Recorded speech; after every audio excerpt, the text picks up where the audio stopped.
For more on this, Senator Tom Cotton is chairman of the Intelligence Committee. Great to have you here. A fellow senator of yours, but a Democrat, Cory Booker, thinks that this is too much. Watch. For the president to do this when it wasn't requested, breaking with generations of tradition, is only going to incite the situation and make things worse. The reality is we see peaceful protests launching in Los Angeles. And again, any violence against police officers should not be accepted. Local authorities can handle that. But remember, a lot of these peaceful protests are being generated because the President of the United States is sowing chaos and confusion. Now, before I get your take on this, we just remembered on June 3rd, 2020, you wrote an op-ed in the New York Times that caused a little controversy, if you might recall. Tom Cotton, send in the troops. The nation must restore order. The military stands ready. And now here we are again, sir. Yeah, Dana, what we can't allow in this country is lawless violence against innocent civilians, against property, against federal personnel and federal facilities. I'm not sure what pictures and video Cory Booker saw from Los Angeles, calling it peaceful protests. What I saw was uncontrolled rioting. You had cars being set on fire, law enforcement being pelted with bricks and cement and frozen water bottles. You had people blocking not just city streets, but major highways, and attacks on both local and federal law enforcement. We simply can't allow that. We always hope that the local police are able to control the situation. Sometimes Democratic politicians, like the Democratic mayor in Los Angeles, may not let them control it. But if not, we have a responsibility to protect innocent lives and property in this country. That's what President Trump has said.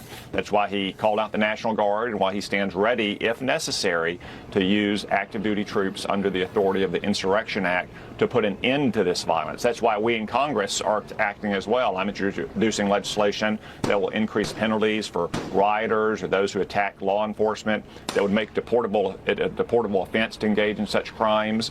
And our big plan, not just to prevent the largest tax increase in history, but to provide ICE and immigration authorities with the money and the resources they need to continue to secure our border and to deport violent, illegal criminals. Sir, it seems much of the Democratic reaction, I mean, the words sometimes are almost the same. You just heard Cory Booker talk about chaos and confusion and blame it on Donald Trump. Kamala Harris made a rare public statement. She said deploying the National Guard's a dangerous escalation meant to provoke chaos. There's that word again. In addition to recent ICE raids in Southern California across the country, it's part of the Trump administration's cruel, calculated agenda to spread panic and division. There's the phrase again. What happens now? If it's Los Angeles today, soon it'll be Chicago, maybe New York. Well, what are we in for nationally, do you think? Well, Bill, the Los Angeles Police Department chief has said his officers are overwhelmed. If that's the case, the Democratic mayor and governor of California need to step in and use the National Guard and other law enforcement to help the LAPD restore order. But Kamala Harris talks about danger and chaos. That's what she and Joe Biden presided over for 4 years when we had a slow motion invasion of this country. In the election last year, the American people voted to secure our border and to deport illegal aliens, especially violent criminals of the kind that were apprehended in California late last week. It's not provocative to enforce federal law. It's not provocative to do what President Trump campaigned on. What's provocative is to have all of these illegal aliens setting cars on fire while they wave the flags of foreign countries and now being joined by professional agitators from Antifa or pro-Hamas sympathizers. That has to stop. President Trump is committed that it's going to stop today. If Democratic mayors and governors can't do it, then the federal government will have to. Could you answer a question on the law? Because here's a little bit from a Washington Post article saying that Trump charged new territory by bypassing Newsom to deploy National Guard. Legal experts question the president's response to unrest in L.A., saying he appears to be laying groundwork for more expansive use of the military to suppress dissent. Is the law clear here on the president's side? The law is entirely clear. The National Guard, they're traditionally operating under governor's authorities. can be federalized and can be used by the president to restore basic order and to enforce federal law. That's what Dwight Eisenhower did in my state in the 1950s when a Democratic governor refused to integrate Little Rock Central.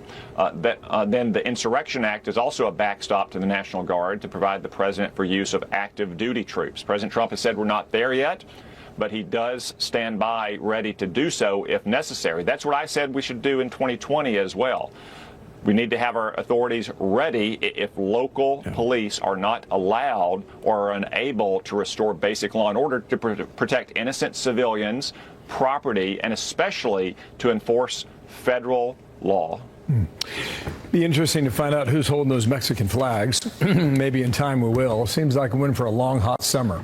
We'll see where it goes from here. Senator, thank you for your time. Tom Cotton, out of Arkansas. Thank you. Thanks. Thank you.